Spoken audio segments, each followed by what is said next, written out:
warahmatullahi wabarakatuh. Yang terhormat Bapak Ibu dosen tim penilai uji kinerja.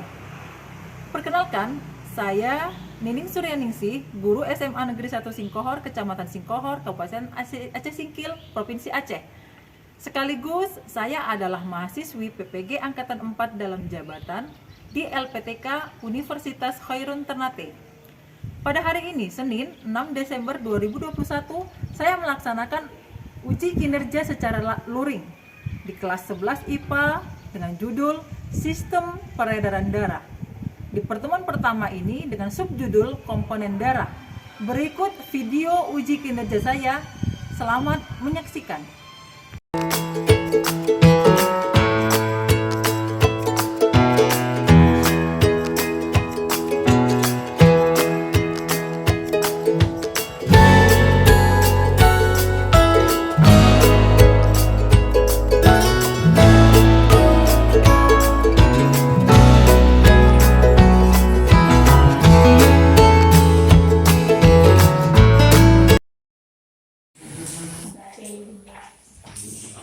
Assalamualaikum. Apa kabar hari ini kalian semua? Baik. Alhamdulillah. Sehat semua ya? Sehat. Sepertinya ceria semua ini hari ini ya? Iya. Sudah sama ya? Ya, terapkan semua. Baik. Doa dulu.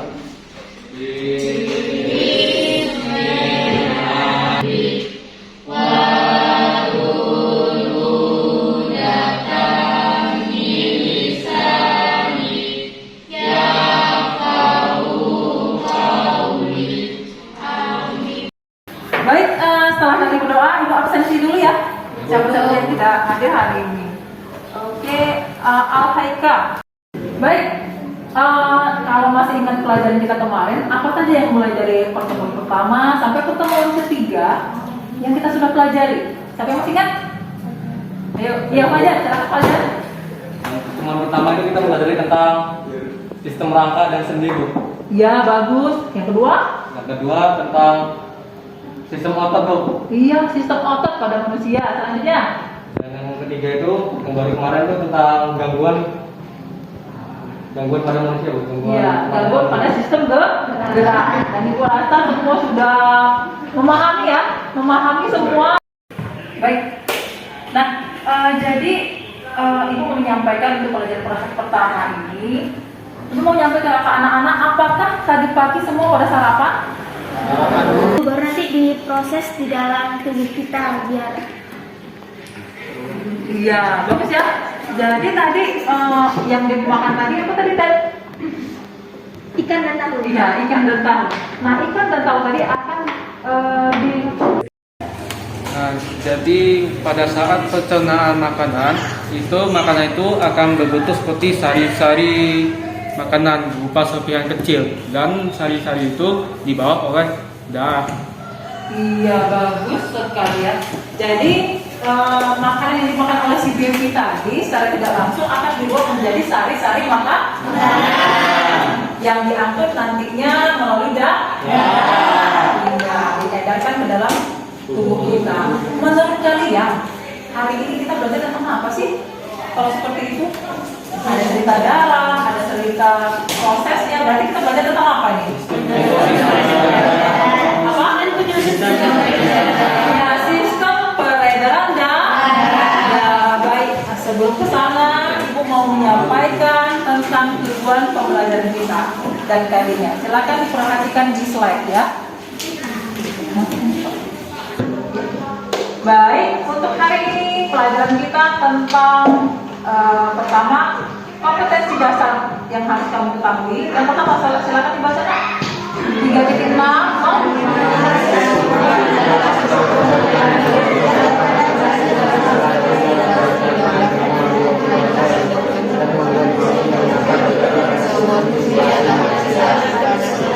Ya, kemudian yang 4.6-nya menyajikan karya.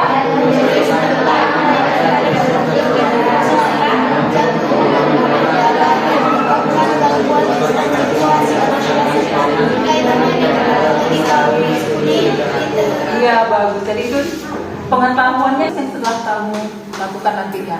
Kemudian tujuan pembelajaran kita yang pertama, silakan baca.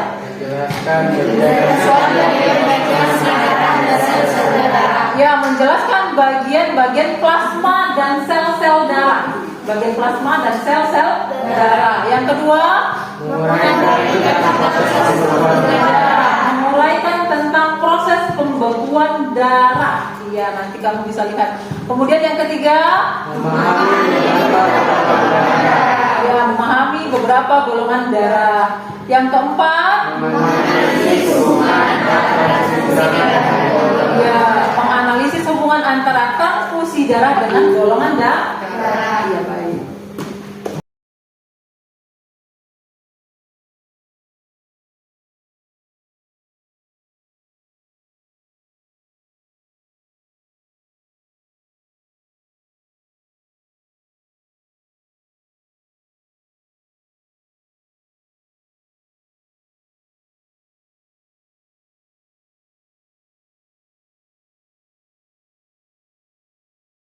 Tadi sama-sama kamu sudah kita sudah menyampaikan tentang tujuan pembelajaran kita hari ini. Sebelum ke kegiatan inti, yuk biar supaya agak agak konsentrasi kamu tetap di tempat dan nanti setelah kamu melakukan proses pembelajaran, coba kamu nanti sebutkan warna latar tulisannya, bukan tulisannya, warna latar tulisannya, ya. Jadi bukan warna tulisannya, latarnya yang ditanya. Silakan yang pertama. Ya, hijau. Bagus, masih konsentrasi ya. Tapi suaranya masih sedikit ini, ya. Suaranya nggak dikuatkan, berarti masih belum semua ini ke depan. Oke. Yang kedua. Bagus. Ya, mau bilang hijau kali ya. Ada yang mau bilang hijau kan? Siapa yang mau bilang hijau? Tadi kalau dengar suara yang kuat harus ke depan ya. Oke, selanjutnya hitam. Iya, baru masih konsentrasi ya. Iya, masih konsentrasi. Biru. Iya, kan sama semua. Oke, kita lanjut kegiatan kita selanjutnya, yaitu masuk ke kegiatan apa aja biasa. Oke, nah semua dari satu orang ke sistem peredaran darah orang lainnya. Meski acap kali menjadi bagian dari proses penyembuhan, namun jika terjadi kesalahan pada transfusi darah bisa berakibat kematian. Pertama, dampaknya bisa terjadi demam yang paling gampang, bisa demam, bisa alergi. Yang ketiga bisa menimbulkan zat besi, bisa sampai terjadi gagal jantung karena ini sudah tidak bisa menerpa dengan kesalahan menimbulkan zat besi di jantung ini berat jantungnya untuk menerpa. Perhatikan adalah tahapan pengecekan. Ini lantaran kesalahan transfusi darah tidak dapat disembuhkan dengan. Ya, bagi Anda yang ingin memberikan transfusi darah atau menerima transfusi darah, pastikan ada kesamaan dalam golongan darah. Jika ada kesamaan golongan darah, cek kembali apakah darah yang akan diberikan ke dalam tubuh Anda benar-benar dalam keadaan sehat. Adinda Ratih, Andri Setiawan, MNC Media. Ibu tayangkan tentang transfusi darah tadi. Siapa yang bisa kasih masukan? Kita harus berhati-hati juga dalam menerima donor darah. Ya, tetap berhati-hati ketika kita menerima donor darah dari orang lain atau proses transfusi darah. Ada lagi yang lain? Daerah sana mungkin ada? Apalagi yang bisa kalian bicarakan dari situ? Bisa kita ambil? Apa mungkin dari yang tadi ditayangkan? Apa? Dalam hari satu, ketika kita ingin mendonorkan darah kepada orang. Iya, jadi intinya di situ ada harus sehat dulu ketika kita mendonorkan darah, gitu ya. Kemudian apa lagi? Di situ apa aja yang kalian lihat? Ada apa yang paling penting di situ? Ada darah. Lagi, ada apa lagi di situ? Apa lagi? Ada selang. Apa lagi? Ada golongan darah. Apa lagi? Ada suntik. Apa lagi? Ada orang. Ada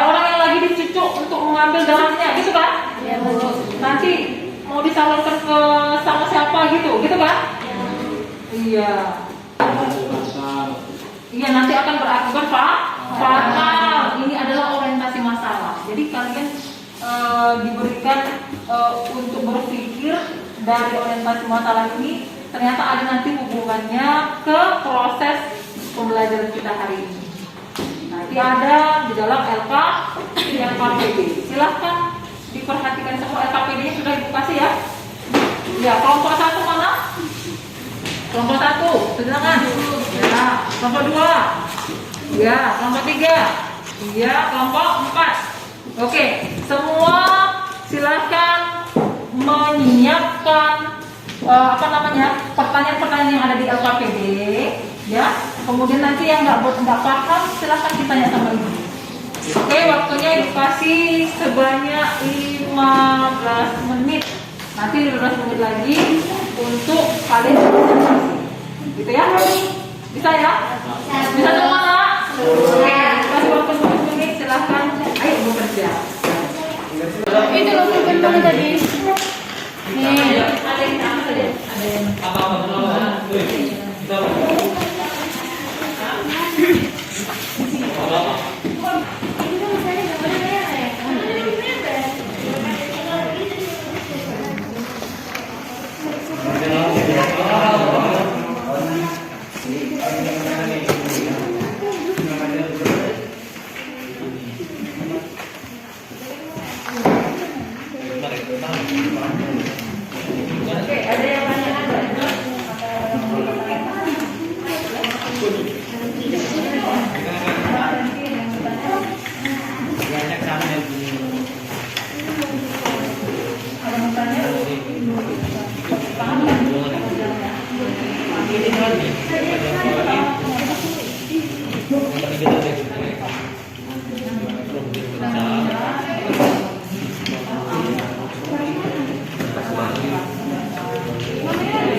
mereka ini kelompok semua Itu sejarah. Presentasinya nanti ditulis itu 50%. Kalau yang mimpin itu saudara putih. Saudara putih dan nanti presentasinya itu sekitar 1%, kurang dari 1%. Lalu yang C itu tentang saudara merah, presentasinya sekitar 40%. Ini ya saudara merah. Iya. Ini yang A, yang A terus apa? Namanya? Yang untuk A ini namanya selda, itu selda putih. Atau dia ini sosit kalau tahu. Yang B itu trombosit, yang dia tuh kepindah. Sel putih tidak berwarna. Kalau yang C itu selda merah. Dapat bergerak secara Selda merah. ini jumlahnya amoeboid dan banyak dari kapiler. Gitu. Untuk membantu proses itu perlindungan dari bakteri kan. Jadi dia kalau mirip-mirip kekebalan tubuh ya. Untuk ada sel darah putih, ada jenis, ada yang sel T, ada sel B, Ada ini ya. nah ini limfosit ini ada jenis sel T, sel B dan sel B, sel B. Fungsi memang itu membantu Imunitas kita. Yang oleh trombosit pecah ini gimana?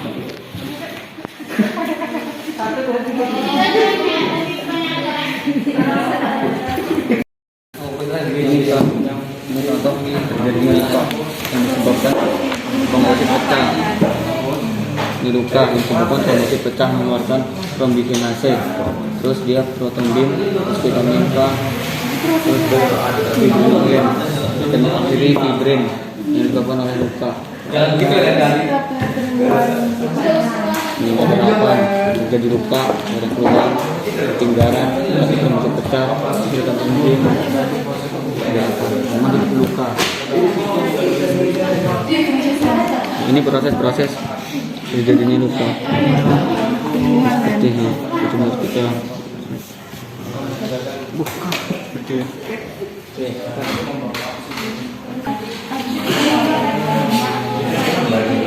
Jadi yang kami diskusikan aglutinogen adalah jenis protein yang dapat menghasilkan dan terdapat pada eritrosit. Kalau aglutinogen adalah jenis Sama kebalikannya juga kalau B, aglutinogennya adalah B, tapi ini nanti adalah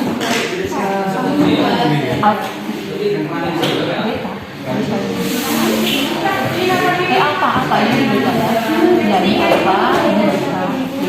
Kemudian AB berarti dia namanya punya aglutin kalau aglutino bisa AB gitu kan, sedangkan ini dia tidak punya gitu kan. Kalau O dia tidak punya aglutinogen tapi dia punya aglutinin, paham ya? Pas ya dengan video ini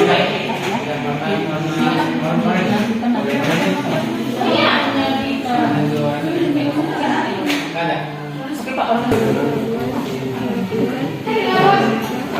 Tapi apa salah satu gejala orang yang mengalami kurang darah? kalau menurut saya ya salah satu orang yang memiliki kekurangan darah maka akan mudah mengantuk, lemas, kurang bergairah.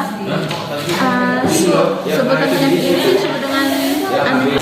Oke, sudah semua selesai mengerjakan FKPD-nya masing-masing? Sudah, Bu. Kelompok 1 selesai?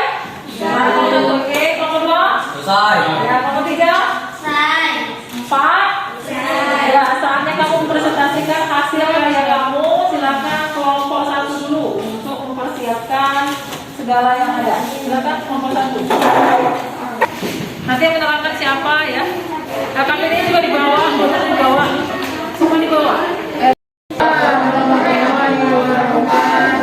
Kami dari kelompok 1 ingin mempresentasikan hasil kerja diskusi kami yang akan dijelaskan oleh teman saya Pak Hani.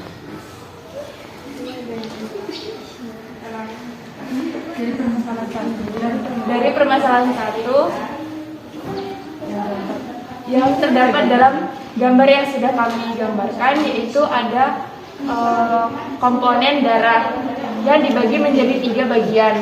Yang pertama yaitu ada plasma, yang kedua ada sel darah putih dan trombosit, dan yang ketiga ada sel darah merah.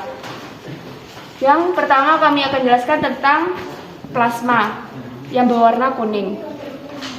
Plasma darah adalah cairan berwarna kekuningan yang bertugas membawa sel darah. Plasma darah terdiri dari 92% air yang berfungsi untuk membantu mengisi pembuluh darah yang membuat darah dan nutrisi lainnya terus mengalir melalui jantung.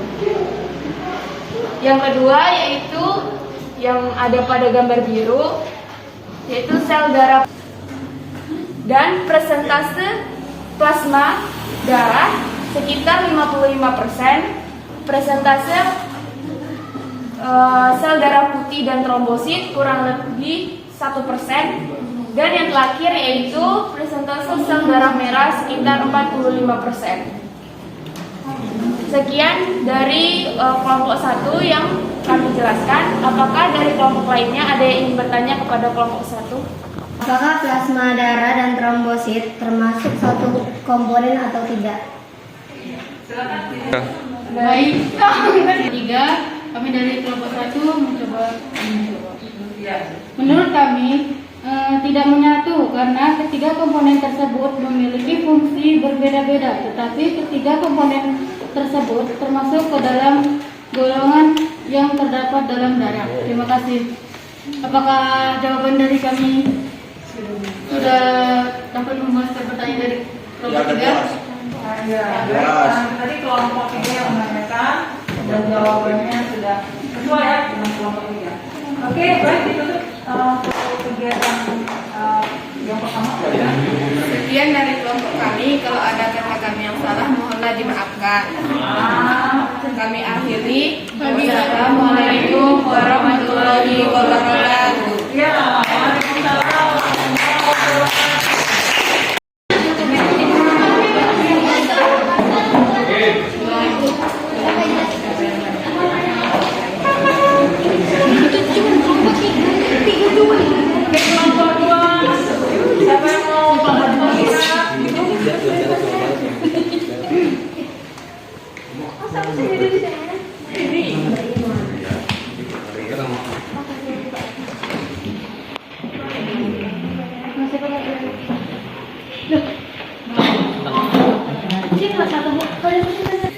Assalamualaikum warahmatullahi wabarakatuh.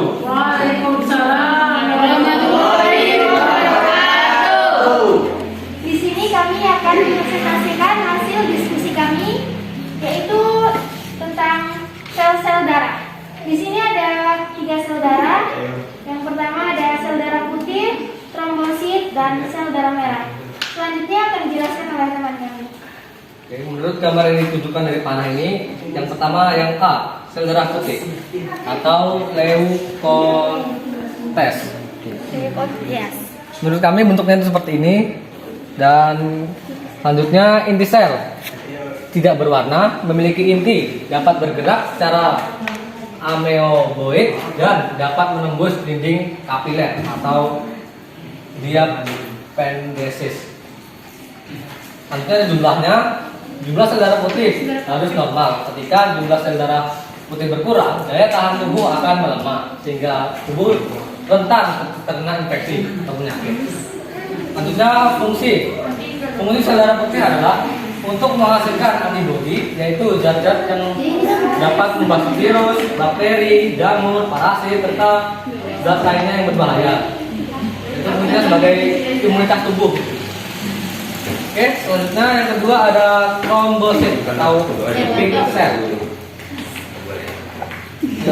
Inti selnya sel tidak berinti yang diproduksi oleh junjung tulang yang berbentuk cakram dengan diametnosis. Oke, selanjutnya akan dijelaskan oleh teman kami Erik. Oke, baik Kak. Sel selanjutnya adalah sel darah merah atau eritosis. Sel bentuknya seperti yang digambar ini. Itu bentuknya lonjong ke dalam. Itu bentuknya ke dalam dan agak-agak lonjong atau nukleus, sehingga bentuknya mampu berubah dengan mudah.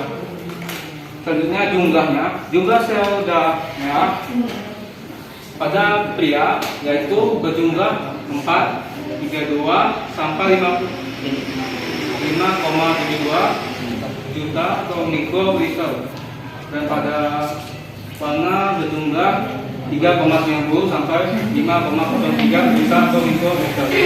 Fungsinya adalah mekanisme membawa oksigen ke paru-paru guna diedarkan ke suhu tubuh dan juga mengangkut karbon dioksida dari suhu tubuh untuk dikeluarkan dari paru-paru. Nah, dari mana asalnya sel darah merah? Nah, sel darah merah itu berasal dari sumsum tulang belakang. Itu. Dan sel merah itu Tahu gimana? Kami persilahkan. Siapa yang mau bertanya? Kelompok mana? Kelompok apa itu? Berapa kelompok apa? Saya dari perwakilan kelompok 4 ingin bertanya kepada kelompok 2. Berapa jumlah sel darah putih yang melebihi? Baik, kami akan menjawab pertanyaan dari kelompok 4, yaitu sel darah berlebih yaitu ada 11.000 mikroliter. Mungkin sudah jelas jawabannya? Baik, terima kasih. Kami akhiri dengan wabillahi taufiq wal hidayah. Wassalamualaikum warahmatullahi wabarakatuh. Waalaikumsalam warahmatullahi wabarakatuh.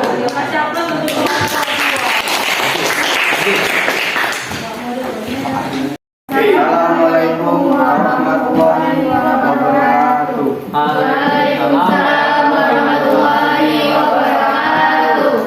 Baiklah, kami dari kelompok 3 akan menghasilkan LKPD yang sudah kami kerjakan tadi. Baiklah, di sini yang akan menjelaskan teman saya bernama Ardi. Kami persilakan. Ya, di sini kita akan membahas tentang proses pembekuan.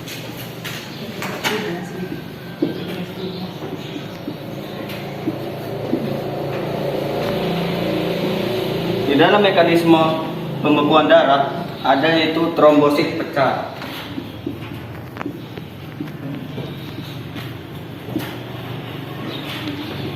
Ketika trombosit pecah akan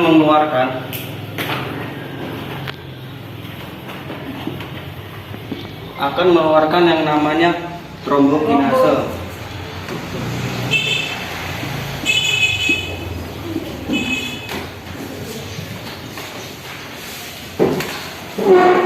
Setelah itu dia akan mengalami protrombin.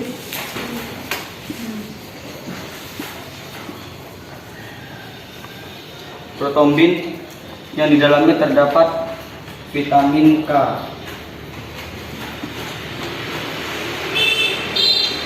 Vitamin K dan ion kalsium.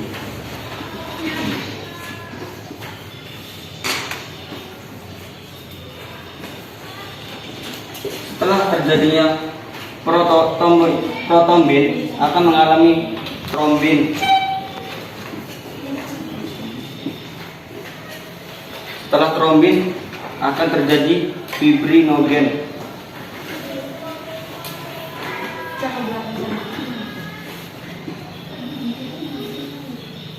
Dan hasil akhirnya yaitu fibrin. Mungkin itu saja cara-cara dari mekanisme pembekuan darah.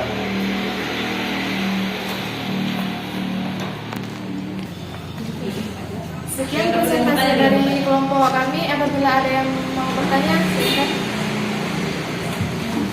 Oke, siapa yang mau bertanya? Kelompok mana yang bertanya? Leukosit adalah komponen sel darah yang berfungsi melacak kemudian melawan mikroorganisme atau molekul asing penyebab penyakit atau infeksi seperti bakteri, virus, jamur, atau parasit.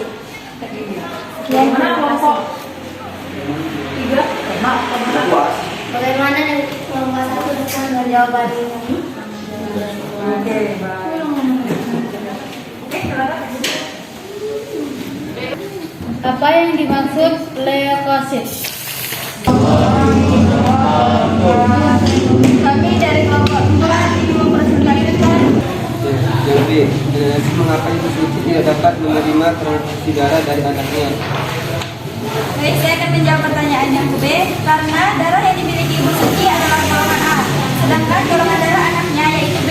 Golongan darah yang berbeda tersebut tidak dapat melakukan transfusi darah karena jika transfusi darah dilakukan kepada resipien atau penerima tidak sama golongannya, akan terjadi reaksi pengumpulan darah atau reaksi serologis pada tubuh resipien. Akhirnya resipien dapat meninggal dunia.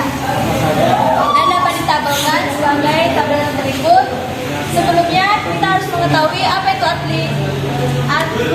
aglutinogen. Aglutinogen adalah jenis protein yang dapat menggumpal dan terdapat pada eritrosit. Sedangkan aglutitin adalah jenis seluruh antibodi yang dapat menggumpalkan aglutinogen tersebut.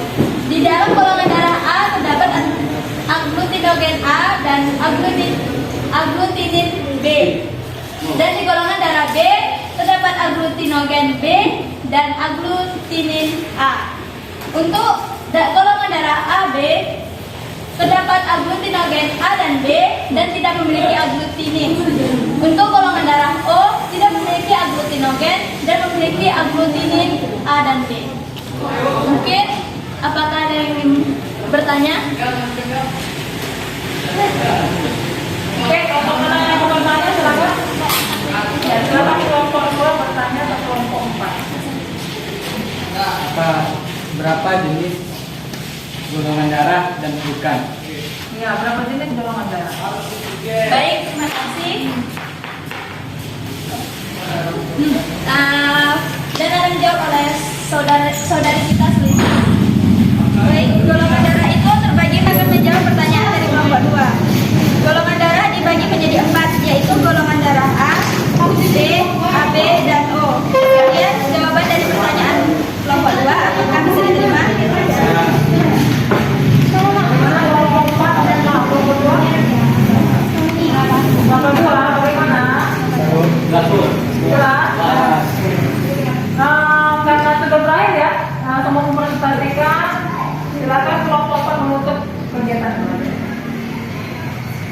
Sekian dari kami.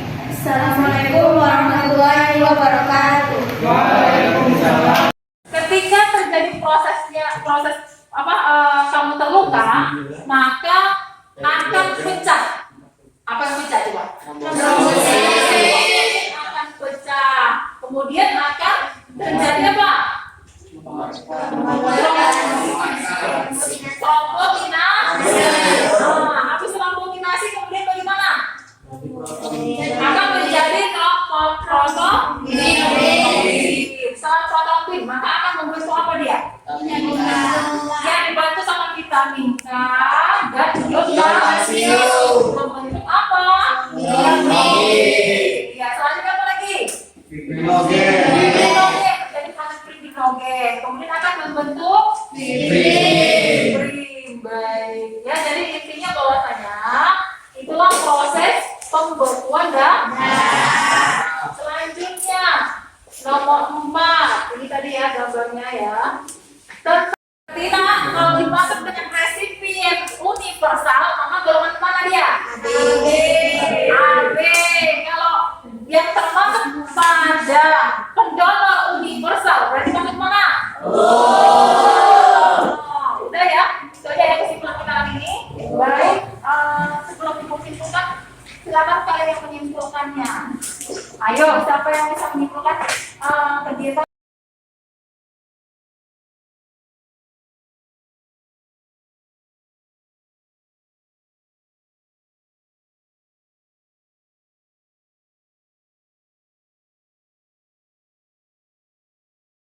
Pelajaran kita hari ini. Komponen darah ada berapa? Silakan. Ada 3. Ya, silakan. Yang pertama yaitu ada plasma darah, yang kedua ada sel darah putih atau trombosit, yang ketiga yaitu sel darah merah. Iya, bagus. Ada berapa?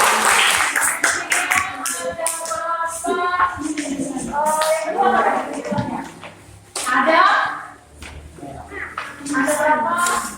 Ya, fungsi dari sel darah merah, darah putih dan trombosit. Siapa kita mau menyimpulkan? Fungsinya apa? Yang mau tanya, mau jawab? Oke, silakan Eri. Fungsi darahnya itu adalah untuk membawa oksigen ke paru-paru Ya, bagus. dan membawa karbon dioksida. Ya, keluar dari paru-paru. Selanjutnya sel darah putih, yaitu untuk meningkatkan imunitas tubuh dan mencegah terjadinya perlawanan dari bakteri, dan yang terakhir adalah Trombosit. trombosit, yaitu sel yang berfungsi untuk membekukan darah. Ya, bagus. Terima kasih langsung untuk Eri. Kemudian ada berapa golongan darah kita? Berapa aja?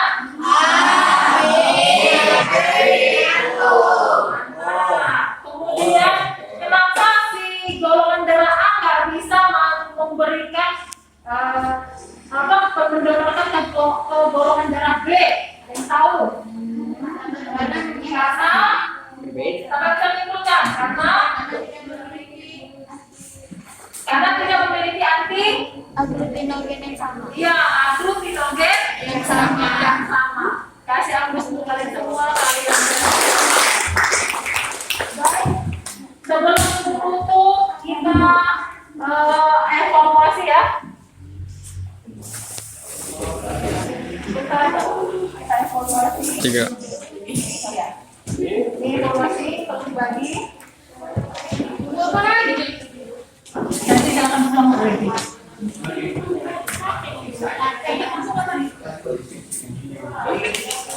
Bisa? Kerjakan evaluasinya. Masih nomor Evaluasi kerjakan durasi waktu 5 menit dari sekarang. Semuanya harus dapat evaluasi. Dibuat namanya.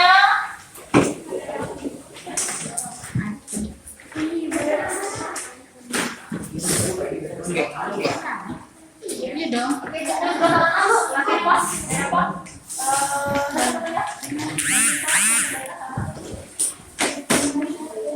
Nah. Oke, bagaimana hari ini belajar kita melangkah atau bagaimana? Silakan dulu. Hari ini kita mendapatkan semua yang sudah kita pelajari dan mudah-mudahan anak-anak tetap semangat ya untuk tetap belajar dan mengulang pembelajaran kita selanjutnya. Oke, selanjutnya nanti kita masuk ke alat-alat sistem peredaran darah di pertemuan kedua. Nah, sebelum ibu tutup, ada baiknya kita berdoa dulu ya untuk menutup pembelajaran kita hari ini. Silakan. Bibiani.